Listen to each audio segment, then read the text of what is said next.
Harry Fry. Wow. How are Must you? be CC week, right? George, Doing good. over the last 7 years, you've had a lot of really quality players, and none of them have been able to do what this team did this weekend in sweeping CC. Sorry, Candace. It's okay. So you're saying after over the last 7 years, You've had Weirkosh, Bozak, Rakshani, Drew Shore, guys who are going to be playing in the NHL, Chris Butler, and none of them have swept CC on a weekend series. Really? Yeah. Last weekend sweep was December 2005. Out of college that year. Well, we've had some really good players, and I think we got some really good players now. I think maybe coming into the season, some of them were a little unheralded, especially up front, but we knew we were going to have strong goaltending. We knew we were going to have a very good blue line. That's come to fruition. I think our blue line and the depth there has allowed us to be able to transition the puck out of our zone quicker, transition the puck out of the neutral zone quicker. Obviously, you see, our defensemen are joining the attack constantly. It's been a philosophy of ours that we wanted to incorporate since day one. They saw some success early, and they've started to believe in it, it's been pretty effective for us. So, but as I said before, we had some good players who couldn't sweep the first 2 games of a series against CC back over the last few years. This team's got some good players, and we were able to do that this weekend. It certainly wasn't easy. Last night's game was as an emotional roller coaster as I've played against these, as I've been involved with these guys in I don't know how long. But tonight's game, I thought the first and the third period we really played well. First period we established how we wanted to play, the tempo, the puck management. Had it not been for a miscue between Sam Britton and our defenseman behind our net, that gave them life, it might have been a little bit different game going to the second. But we knew they were going to make a little bit of a run. They did, and I thought we responded with a big power play goal early in the third period, and did a nice job from that point on. What did you? I'm doing something on Gabe Love. Oh, okay. And we're beyond the point where any hometown surprises you.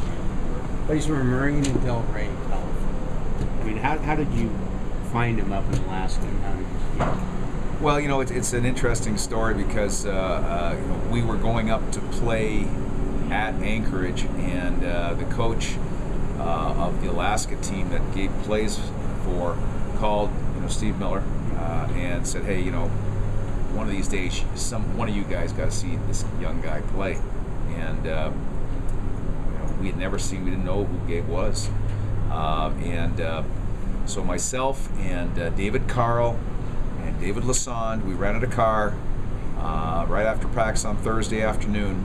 And when the rest of the team and staff went for their nice big Thursday evening meal, we stopped at Conoco and had a couple of hot dogs and went up to Palmer, Alaska, which is about an hour and a half north of Anchorage. And it was, again, the drive when you're that far north and the cold. There's the big highways that are completely empty. We drove into Palmer, Alaska, got to the arena. The little arena is packed with the people, and it was a good game. You could see Gabe was a really smart player. You could see that he controlled the tempo of the game with the way he played, and certainly all of us that saw him play that night said, yeah, this guy he's got something special that we could use on next year's team. So that's the first time we saw him. We talked to him a number of times afterwards, and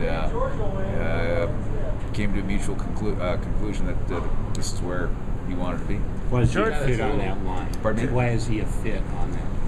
I think because first of all, he's really smart with the puck. He's not a guy he's not a trigger guy.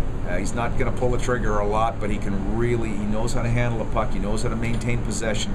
He's a real good playmaker. He's an outstanding playmaker. He's always been that way. and I think that's where his fit is best. He's not a natural left winger. He's more of a centerman, but certainly I think any freshman one just wants to play. And when we ask him to play left wing, he says, "Yeah, no problem." George, Chris Knowlton, talk a little bit about his contribution today. He's a little closer to home, and he had 2 goals and 2 assists. He was one of those unheralded guys. Well, he was one of those guys that we were hoping would be able to create some offense for us, and there was a big question mark. That was the big question mark of our team coming into the season: who was going to provide offense or chip in, offensively besides Nick Shore, besides Ty Loney.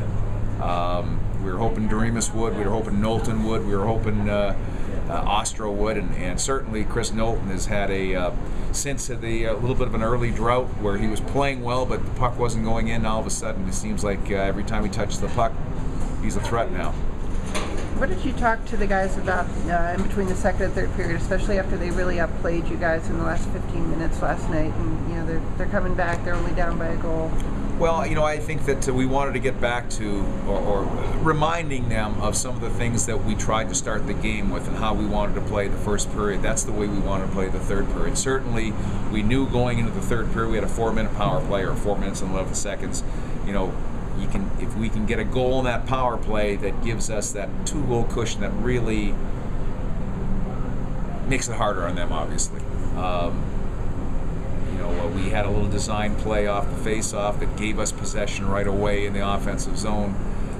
We scored, on that play a few seconds later, and so gave us that 2-goal cushion that we needed.